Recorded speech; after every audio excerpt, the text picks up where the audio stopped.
2-3 సార్లు రిక్వెస్ట్ చేశారు. ఇప్పుడు కంప్లీట్ గా రంగంలోకి దిగారు మన వైజాగ్ ట్రాఫిక్ పోలీస్ డిపార్ట్మెంట్ వాళ్ళు.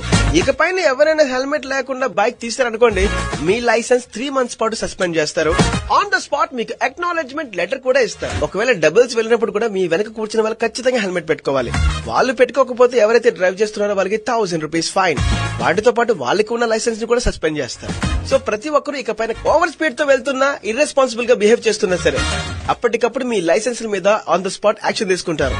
As per motor vehicle act 1988 ప్రకారం ఇకపైన ప్రతి ఒక్కరు ఖచ్చితంగా హెల్మెట్ పెట్టుకోవాలి. Traffic police department and transport department వాళ్ళు వైజాగ్ నలుమూలల పహారా కాస్తూ ఎవరైనా సరే హెల్మెట్ లేకుండా డ్రైవ్ చేస్తే వాళ్ళ లైసెన్స్ ని సీజ్ చేస్తున్నారు, సస్పెండ్ చేస్తున్నారు.